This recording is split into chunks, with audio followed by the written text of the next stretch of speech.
Now, I think what we want to talk about, and I think this is cool, and it's a great example, and it just happens to fit in within our sponsorship format because, as you know, Citrix acquired a company called Podio.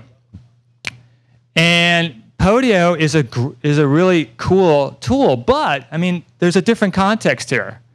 It's how big acquires small, and how that gets, all that sort of integration happens. And there's a great dynamic there at work that I think is worth talking about in this room, in this context. And so it's with a lot of pleasure that we've, through the magic of technology and thanks to the great guys at Henry 5 AV, and they deserve a shout out for making this happen. Thank you guys and back there. Meeting. And go to Meeting, who's now going to provide the video feed for this, which is a past. Thanks, Justin. Inside joke. But anyway, I am very happy and pleased to introduce to you the representative of Citrix, and of course Lisa Horner's here also today. But Justin Levy is going to take the microphone right now. Let's give him a big round of applause. I have my own mic. Oh, do you want this one? No, I think they have this one plugged in. Hey guys.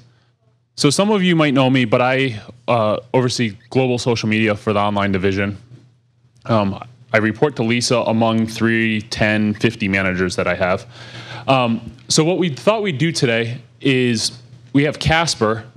Where he is right now, I don't know. Maybe he'll tell us. He could be in Copenhagen or San Fran or somewhere is where he's floating around. But Kasper is one of the 3 co-founders of Podio. So we thought it would be really cool. He couldn't be with us today because he had a round of other interviews he's been doing. He was just on an East Coast tour, media tour and stuff because we launched the Android app or an updated version of the Android app this week. And so we wanted to bring him in through GoToMeeting and have him tell this story. And we have some questions for him and whatnot. Maybe we'll be able to open it up to Q&A. But this whole concept that Terry talked about is this small company, 27 employees when we acquired them, gets acquired by an 8,000 plus person company. And you can only begin to imagine that, the difficulties of integrations from, it happens on both sides. Our company, before we acquired Podio, didn't use one single tool, and we still don't. We're moving that way, but all of a sudden you have this tool introduced into the company pre-acquisition that everyone starts to use. We scaled, 4,000 employees or something on Podio within the first week of having it. So we thought we'd have Kasper here. Kasper can't see you guys, but everyone can see Kasper. Can you hear me, Kasper, still? It looks like you can. I can hear you, yes. So everyone say hi to Kasper since he can hear us. So we thought we would start with having Kasper tell us the story of Podio. One of the 3 co-founders, he's been part of it through acquisition, now still part of the company. So Kasper, can you tell everyone, you have about 75, 100 people in the room. I know you can't see that, but it's a mix of solopreneurs, entrepreneurs, mostly small, medium-sized businesses that are here. So can you kind of give from the early beginnings of where the concept for Podio came from all the way up through acquisition? Sure.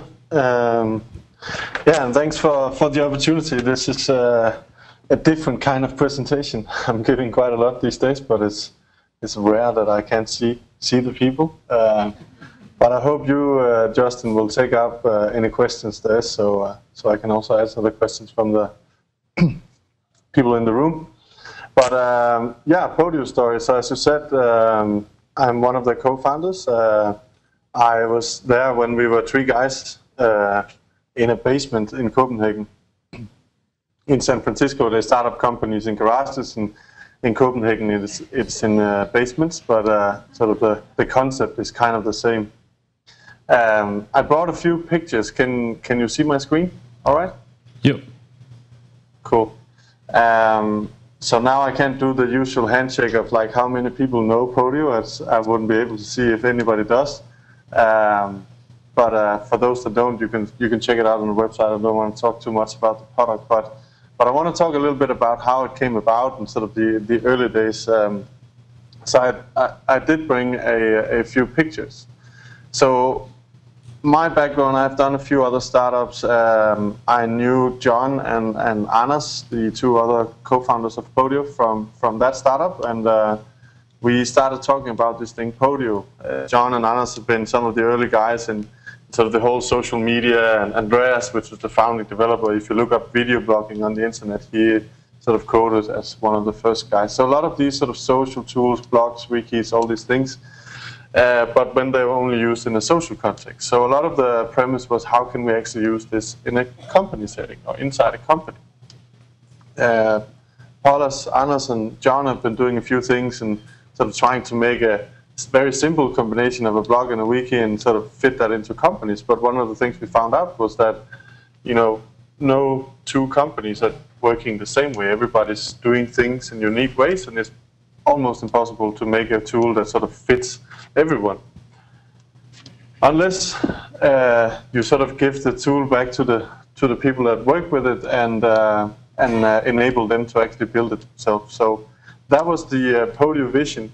And this is John, my co-founder, that spent 1 week's budget back then and buying a poster for $30 and putting it up on the small basement wall that we were working on. The poster says, "The power to manage work is back where it originated, with the people doing the job." This was what we wanted with Podio. It was to empower the people doing the job to actually build their own tools, so they were not dependent on the IT department to make tools that fitted like them. I think for that reason, most people are still doing their job in emails and spreadsheets, because they are super flexible, fantastic tools. But as collaboration tools, we all know the sort of boundaries of email with CC emails and reply all, and somebody forget, and sending spreadsheets back and forth and something like that. So we wanted to create a tool that had the platform feel of the big systems, because we thought there was enough of these sort of point solution tools out there, and then we wanted to create something with the flexibility of the spreadsheet. So this was basically 4 guys in a basement claiming that we wanted to build the platform for work. And I don't know how much you know about Denmark, but that doesn't go down very well. So the primary feedback we got about the first 1.5 years was that you are stupid. Please stop this project, and what are you thinking about? We went and said, we want to build the work platform, so our competitors will be Microsoft and Google and Salesforce and stuff like that. And that's kind of an interesting quote when you're small in a basement. Nowadays, less people think we should stop, but that's just how it goes. But I think that this sort of poster, or this vision about doing something for the people doing the job, has been very sort of saying about what we've been doing. But I mean, look at these 3 guys. Like, who would ever believe them when they said they would be the next competitors to Microsoft, right? Then we started building up the tool. We got a new CEO in, Tommy Ahlers, took over from me being the CEO, which was awesome. So he had to deal with all the investors and all that sort of boring stuff, and I could deal with the users. Don't tell him that, but and then after Tommy came in, we started scaling up the team. And again, this is like a small team in Copenhagen, but our vision was sort of to find someone better than ourselves. That's why we got Tommy in. He probably a better CEO than I would have been, and thereby raising the bar. We got Christian, the bald guy in the middle, in as the first developer after Andreas, the founding developer. And he is like an absolute amazing guy. Phil, with the thumbs up in the bottom, is our CTO. He ran a huge web company in Germany, and so the rest of the guys. So we managed to collect this team of like 20-something people within a year, with 14 different nationalities, all sort of brought in and to Copenhagen to work for Podio. Not because they couldn't get a job anywhere, or they couldn't maybe get a better salary somewhere else, but because they really believed in this vision about changing how people are getting work done. This is actually a picture from when we were awarded the best enterprise startup in Europe by 40,000 votes in a TechCrunch competition. This one I don't want to talk about. So 1.5 years ago, we decided to launch this product. It's been available for a year and a half before then, but then you kind of had to know me to get in, or John, or some of the other ones, or having an invite. So we wanted to do like a proper launch, so people could sign up for free on the internet and try the product. And then again, the small company in Denmark's like, where would we do a launch, and what should we do for a launch? So we decided to go to San Francisco, because that was almost as far away as we could get, but mainly because all the tech scene was here. And then, how do you make noise? Launch, that was the week that the color photo sharing app got $48 million in sort of pre-seed investment, and that's sort of the environment around here, right? So we've always been about this sort of approachable attitude, building software to the people using it. And in our product, we have an app store, and we've always been dreaming about doing a physical app store. So that's actually what we did. So that's what you're looking at here. That's the Podio launch from the Podio store in San Francisco. So we did like a 1-week pop-up store launching our product, Podio, and as you can see, it was pretty crowded. We had events like all day for a week, and was out in the streets in the morning handing out flyers and pretty old school stuff, but it worked, and probably had about 1,000 people through the doors the first week of this. So me and John were standing in San Francisco after this week, and looked at each other saying, there's no way we can go home now. So instead of doing that, we bought 2 mattresses and called our moms and said, now we live in the US. So we did. That's not the preferable way to move across the Atlantic, by the way, but it works. And then once we've settled there for a few months, we decided to go on a world tour, visiting 19 different cities around the world, talking to, again, people doing the job, the experts around, how we get work done, and so talking about what's sort of on our mind, which is the future of work, which is like empowering people, is more transparent, open, social, all these things. And that's sort of always been a part of this. I think product-wise, we've always been sort of ahead of the game, and we also wanted to, for us, it's not just building a product with a lot of buttons, it's also bringing something to the world, which is like a better way of doing things. And then I think some guy in Citrix sort of found out that these crazy guys from Denmark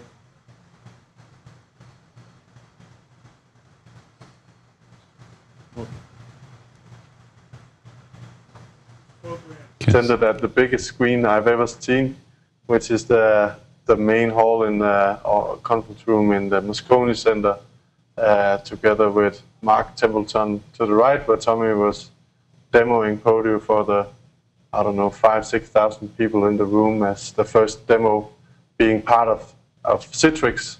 And just as we did when we launched the product and did the Podio store, where we also brought the entire team to San Francisco, we brought it here again for Synergy, and that's a proud moment as a founder, both of them actually, to see the excitement of the team. So this is next.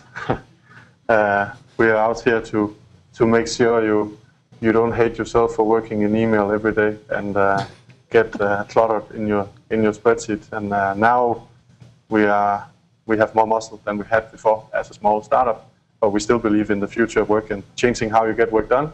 And we still have an amazing team in Copenhagen and one in San Francisco, and obviously working together with the Citrix folks.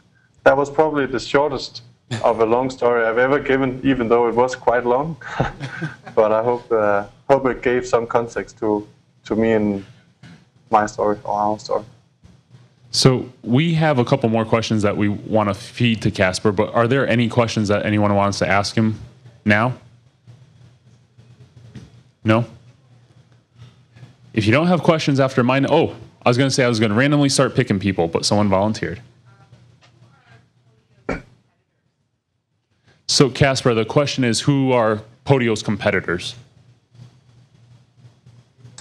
That's a very good question. I could line up 10, 20 company names. I do actually think it is Microsoft these days, especially after they acquired Yammer and Skype and some of those ones. So nowadays we are actually competing with those guys we claimed that we would be competing with when we were in the basement. But in terms of collaboration tools, there's a million project tools, there's a million task managers that only does that. There's a fewer platforms out there that actually does things for real. But I think I could name 100 companies. I think the two main competitors and the biggest challenge in this is actually the one that's written here. That's your email, that's your spreadsheets. If you ask a VC in Silicon Valley, they would claim this is a very crowded market. I think they are totally wrong. If you travel to the Mid-East and ask any random mid-sized company, or travel to some place in Belgium, Spain, whatever, they will tell you they're still running their company on emails and spreadsheets. So I think this is transformation. This is all the organizations in the world changing how they work, and you know, we are very, very far from being there. So I'm actually happy that there's more than us, making sure that this change is happening. So then in 5 years we can start stealing customers from each other, but for now it's major land grabbing. Any more questions for Kasper? Yeah.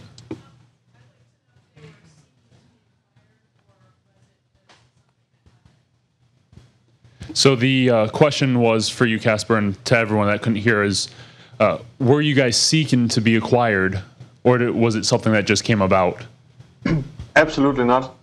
And I think that was the reason why we got acquired. Meaning that we actually did build a platform. We actually took the long way of building something like super robust. It is in some ways more difficult to build like the entire platform approach. And we always wanted to build a business out of this, meaning that the first customer or the first user on Podio was actually a customer. I had we never disclose any like customer info or anything like that, or conversion rates, but I can disclose that I did sell Podio on my very first customer meeting ever. So in the beginning we had a conversion rate of 100%. It's gone down a bit since then, but we always been wanting to make this into a business. So, but it made sense to long story on why it made sense to go with Citrix, but it sort of came along and it made sense because we're still working on the same vision as we did when we were just those 4 guys in the basement. So we have about 5 minutes left. I was just told by the timekeeper that is Terry. So 2 questions. Let me just get his and then I'll get yours. What collaboration tools or suite of collaboration tools were you using that caused you to make Podio, or were you using anything before that? So the question was for you, Kasper, what were the collaboration tools that you were using or were not using that caused you frustration to build Podio? That's a good question. I think it was partly that we saw a trend of all these social tools, and we kind of wanted to bring them in. And then in that process, we're both working on, and ourselves in tools, but also talking to a lot of people that worked in SharePoint and intranet systems that were sort of one-way communication and not very transparent, not very sort of open tools. So I think it was a combination of us wanting to bring something to the world, and while doing that, talking to a lot of companies and sort of saw the real problems that they had, which we've also been experiencing ourselves with emails and spreadsheet and some of the tools that we had. And then I think 3-4 years ago our issue as a small company was also that we had 10 tools to open in the morning. We did not have a SharePoint solution as a big company, or as a small company, because it didn't make sense. But that meant that we had like 5 or 10. We had one task manager, one CRM, one file sharing, one this, one that, and you end up just having this complete myriad of tools that you can't manage. And Kasper, we were out with it was Kasper, Lisa, myself, and a friend of ours called Tim Hayden that some of you might know. And to follow up on that, Kasper said to us at dinner that night, he said, because again, remember, he gets acquired by a 8,000 person company.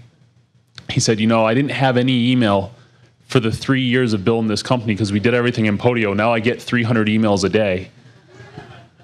So he's still trying to revolutionize the company as well, as we build it, as we get used to it and scale this product through the company. What was your question? But now it's only for my personal interest because it kills me, all these emails. I'm just wondering but, if you could repeat what the quote that was on the wall that the guy was. So the question was, Kasper, can you repeat the quote that John hung on the wall when you guys started Podio? Because some people want to write it down. Yeah, so it was, it says the power to manage work is back where it originated, with the people doing the job.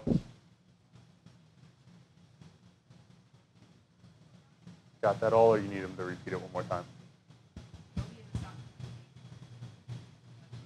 Okay, it'll be on the SOBCon Twitter page in about 2 seconds, is what I heard. So, time for one more question? Okay, one more question. Who wants to have the final question for Kasper? Volunteer, or else I pick Lisa.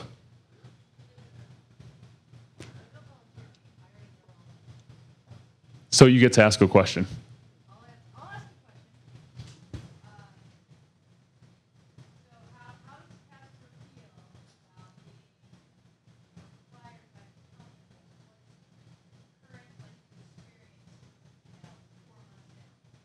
I knew you were going to ask that. So the question is, how do you feel now being part of this larger company being acquired? What's your experience been like, your feelings and everything 4 months in? And I'll tell you that comes from Lisa, who promised you dinner and champagne next time you're in Santa Barbara.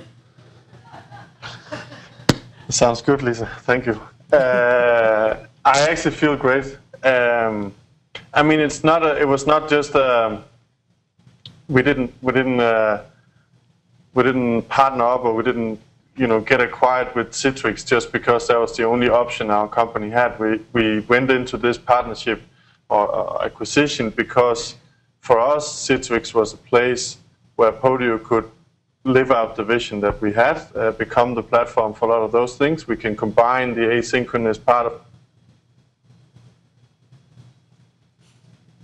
and we could sort of develop these things. So there was that thing, and then, as I said, we're all about people, and we really like the people in Podio, even Lisa and also you, Justin. And I mean, that we still do. And I think Citrix, the part of Citrix I'm involved with at least, is still an amazing set of people that came from an acquisition. It might have been 10 years ago, and they might have lost a little bit of the startup spirit, but there's still the spirit of getting things done and really wanting to do something. Of course, there's a lot of things that is slightly more complicated when you're 8,000 people than when you're 27. But we still have our office in Copenhagen, and that is not the only reason for me traveling back and forth every second week, but it is nice sometimes to get back to Copenhagen where you're 9 hours away from everyone and we can sort of do our own thing.